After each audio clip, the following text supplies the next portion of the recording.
රැකියාවේ උපාධිධාරීන්ගේ 35000 ජොබ් දෙන ක්‍රමවේදය. බලවත් කාර්යාලයේදී අපිට අගෝස්තු මාසයේ 2024 අගෝස්තු මාසයේ පැහැදිලිව අනුර කුමාර දිසානායක වර්තමාන ජනාධිපතිතුමා ජනාධිපති වෙන්න කලින් අපිට ලබා දුන්නා. එතකොට මේ ලබා දීමත් එක්ක රැකියාව විරහිත උපාධිධාරීන් සියලුම දෙනා ශ්‍රී ලංකාවේ ඉන්න රැකියාව විරහිත උපාධිධාරීන් සියලු දෙනා සහ ඒ පවුල් වලට ගැටගෙච්ච අනෙකුත් ඥාතීන් හිත මිත්‍රාදීන් සියලු දෙනා බලාපොරොත්තු වෙනවා මේ රැකියාව විරහිත උපාධිධාරීන් ගෙදර ඉන්නවට වඩා රැකියාගත වෙන එක හොඳයි. ඒ සම්බන්ධයෙන් මොකද ඔව් වැඩ කරනවා මාළු මාකට් වල සුපර් මාකට් වල කුලී වැඩ කරනවා වැලි අදිනවා තේතල් කඩනවා ඇඳුම් කඩවල වැඩ කරනවා ප්‍රින්ටිං ආයතන වල වැඩ කරනවා රුපියල් 5,000 වැඩ කරනවා.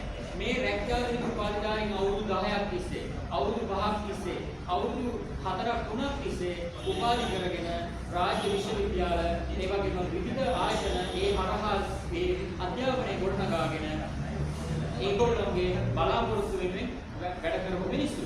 එතකොට ඒගොල්ලෝ එහෙම කළා රුපියල් 5,000 20000කට අර ශ්‍රමයක් වගුරුවනවා තැනක ගිහිල්ලා ඒ කැමැත්ත කිව්වේ ඒ ආයතන කැමති නැහැ උපාධිධාරිය තියාගන්න. ඒකට හේතුව ඒගොල්ලොන්ට තියෙන මදි කුංචිකම. ආයතන වලට අපි කියන්නේ අපිට ඔයාලා එන එක අපිට මදි කුංචිකම උපාධිධාරියෙක් එක්ක අපිට වැඩ කරන්න අපේ ළමයි ගොඩක් අධ්‍යාපනයේ මේ පහළ මට්ටමකින් ඉන්නේ. අයවැය දැන්ම අයවැය දින හා තරුණ ඒ කියන්නේ රැකියාවේ උපාධිධාරීන් සහ තරුණ ප්‍රජාවට රැකියාව ලබා දෙනවා කියලා. ඒතර මොකටද අපි කරපු සටනේ අපිට දීපු පොරොන්දු වලින් දැන් තරුණයෝ ආවේ නැහැනේ. එතකොට තරුණයෝ ඇවිල්ලා මීටින් අරගෙන එහෙම අපිත් එක්ක වාඩි වෙලා එහෙම ආවෙ නැහැ. ඒ කියන්නේ තරුණයෝ කියලා කියන්නේ වෙනම උපාධි රහිත පිරිස ආවේ නැහැ. හැබැයි එයා දානවා රැකියාව රහිත උපාධිධාරීන් සහ තරුණ කියලා ඒ ප්‍රජාවට. එතකොට ඒ අයවැයට එතකොට එහෙම දානවා. දැන් මේ ළඟදී හැමතැනම මේක තියද්දි අපි මෙහි සටන් කරන්න මාධ්‍ය රදා දක්වන්න පාරේ උද්ඝෝෂණ කරන්න මේ ආණ්ඩුවල උද්ඝෝෂණ 4ක් සිද්ධ වෙනවා. ඒව කරන්න මේගොල්ලෝ දානවා. එදාට හවසට දානවා බොම්බරස් එකක් කියලා. එහෙම නැත්නම් ලෙටර් එකක් දානවා. මොකක් හරි සයිට් එක ලියනවා මේගොල්ලෝගේ. මාලි ඒ තැන් වල දාන මොකක් හරි කොහරි මීටින් එක කියනවා උපාධිධාරීට එහෙම දෙනවා. මෙන්න මෙහෙම දෙනවා කියලා. පොරු අද 5000යි හෙට 10000යි අනිද්දා 15000යි ආයි 5000යි ආයි 15000යි ආයි 10000යි. ඒතර මේ විකාරී කරන්න එපා. අදාළ උපාධිධාරී කිස්සෙක් දාන්න. මෙයාලා හිතලා මතලා වචන හලන. හිතලා මතලා මොකද ඒතර දෙපැත්තට කියලා කතා කරලා පස්සේ ලේසි මේකෙන් පැනලා යන්න උත්තරේ. ප්‍රශ්නේ පැනලා යන්න ලේසි. එතකොට අපි කිව්වේ මෙහෙමනේ කියලා කියන්න පුළුවන්. මේ කැත වැඩේ කරන්න එපා. අපි කියන්නේ මේ කැත වැඩේ කරොත් අනාගතයක් නැති වෙයි. මොකද ඒකට හේතුව අර කැම්පස් වල ඉන්න දසදහස් ගාණක් උපාධිධාරී බලාගෙන ඉන්නවා මේ අපිට මොකද්ද කරන්න කියලා.